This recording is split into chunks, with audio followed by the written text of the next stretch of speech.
ایک بات وَإِذَا سَأَلَكَ عِبَادِي عَنِّي فَإِنِّي قَرِيبٌ أُجِيبُ دَعْوَةَ الدَّاعِ إِذَا دَعَانِ فَلْيَسْتَجِيبُوا لِي وَلْيُؤْمِنُوا بِي لَعَلَّهُمْ يَرْشُدُونَ۔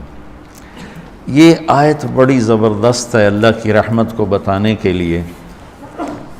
ساڑی تا جی سندا ہی کوئی نہیں، یہ عام لوگ جی ساڑی تا رب سندا ہی کوئی نہیں، اور جو بیچارے ان پڑھ لوگ پیر سائیں تواڈی رب موڑ نہیں سکتا، ساڑی سندا کوئی نہیں، یہ اس سے بھی آگے چلے جاتے۔ او بھائی اللہ بڑا بے نیاز ہے، جس کی چاہے موڑ دے، جس کی چاہے سن لے، لیکن رب سب کی سنتا ہے، یہ یہاں بتانا ہے۔ وَإِذَا ان نہیں، ان شرط ہے، اور اذا ظرفیت ہے، تو ان کی بجائے اذا سے ایک دم اللہ کی رحمت کا دروازہ کھلتا ہوا نظر آتا ہے۔ اذا سألک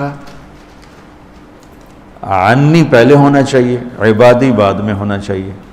جب میرے بارے میں میرے بندے پوچھیں، اللہ کو صحابہ نے سوال کیا، یسألونک یسألونک یسألونک، کتنا قرآن میں ہے، یسألونک عن المحیض قل هو اذی، یسألونک عن الانفال قل الانفال للہ والرسول، یسألونک عن الاہلہ قل ہی مواقیت للناس، یسألونک عن الیتامى قل اصلاح لہم۔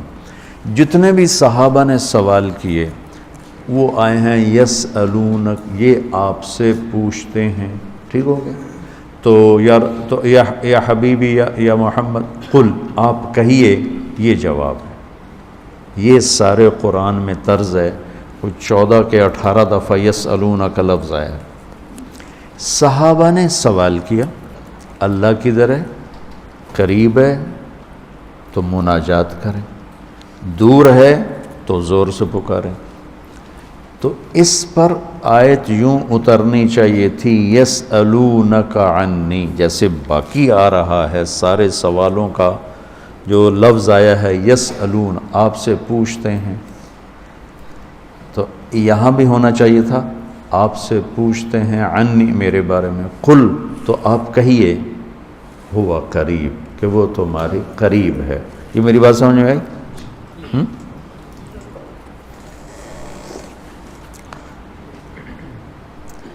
یہاں اللہ تعالیٰ نے وَإِذَا سَأَلَكَ، یسألون کا مطلب ہے کہ ابھی یہ جواب ہے، بعد میں بدل سکتا ہے۔ یسألونک عن کذا قل ہوا، تو یسألونک اور قل ہوا میں حتمی نہیں ہے، ابھی یہ بات ہے، کل کو بدل بھی سکتی ہے۔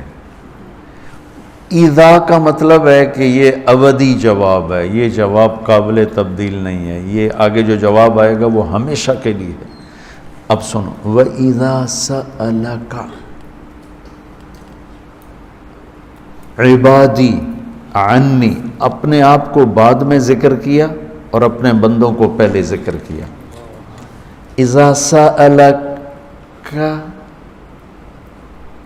الناس المؤمنون، یہ آ سکتا ہے نا، العباد، اذا سألک العباد، کیا کہا عبادی، اللہ کو یہ سوال اتنا پسند آیا، اللہ کہ تم تو ہو ہی میرے بندے، میرے بارے میں اپنے آپ کو بعد میں ذکر کیا اور عبادی کو پہلے ذکر کیا۔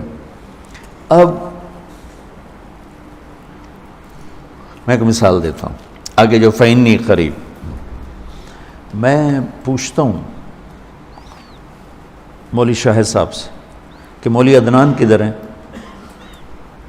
تو مولوی شاہد صاحب کے ذمہ ہے جواب دینا کہ جی یہ بیٹھے ہیں، ٹھیک ہے نا۔ میں پوچھتا ہوں مولوی شاہد، مولوی عدنان کدھر ہیں، تو مولوی شاہد کے جواب دینے سے پہلے مولوی عدنان کہ جی میں ہوں، کوئی فرق ہوگا؟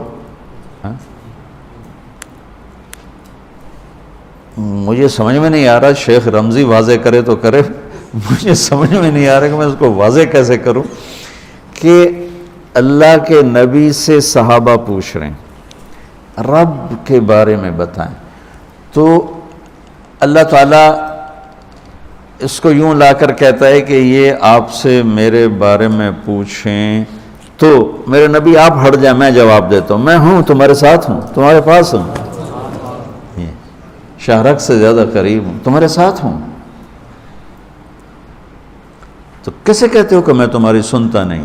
اجیب دعوتاً، دعوت الدع، دعا دعا بار بار پکارنا، اور دعوتاً ایک دفعہ پکارنا۔ اللہ اس آیت میں کہہ رہا ہے کہ جو زندگی میں جس نے مجھے کبھی ایک دفعہ بھی پکارا ہو، میں اس کی دعا پر بھی لبیک کہتا ہوں۔ یہ نہیں کہ میں نہیں میں سنتا ہوں، تم سنانے والے بنو۔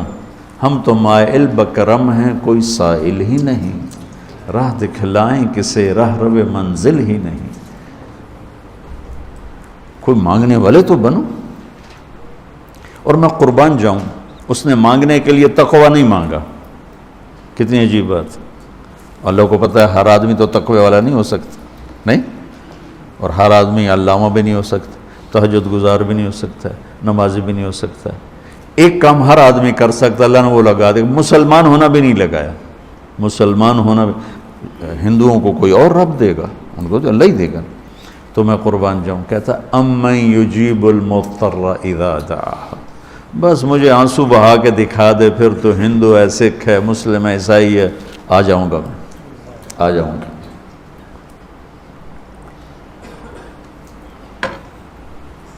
سب کی سنتا، اجیب الدعوت الداع، ایک دفعہ بھی جو زندگی میں پکارتا ہے نا، اذا دعان، جب جس وقت اس کی زبان سے یا اللہ نکلے گا، میں لبیک کہتا ہوا ہوں گا۔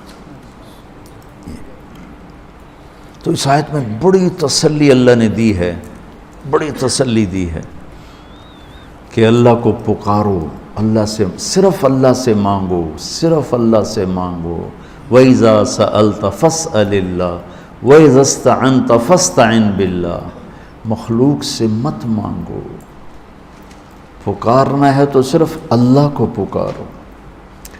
اللہ نے خوبصورت مثال دی، ان الذین تدعون من دون اللہ لن یخلقوا ذبابا، اللہ تعالیٰ فرماتا ہے مجھے چھوڑ کر میرے بنائے ہوئے بندوں سے مانگتے ہو، ان سے کہو ایک مکھی بنا کے دکھا دیں، اگر یہ ایک مکھی بنا کے دکھا دیں تو میں نے چھاڑ دے، نہ تو کل مانگ لوے۔ ارے یہ مکھی کی ایک ٹانگ نہیں بنا سکتا، تو تم ان سے کیوں مانگتے ہو؟ ان سے مانگو، اس سے مانگو جس نے انہیں بنایا۔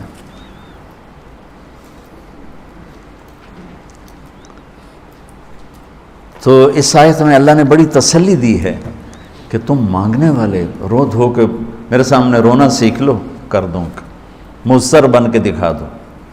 جیسے ہمارے ہاں دعائیں مانگی جاتی ہیں، ہاتھ ادھر ہوتے ہیں اور گا گا کے ربنا آتنا، یہ دعا ہے؟ یہ تو دعا کا مذاق ہے، اس کو دعا کہتے ہیں۔ اور پیچھے نمازیوں کو کوئی ہوش نہیں ہوتا کہ مولوی صاحب کیا دعا مانگ رہے ہیں۔ دعا تو ایک پکار، ایک فریاد ہے، عرش کو ہلا دے، اگر کوئی تڑپ کے اللہ کو دکھا دے تو۔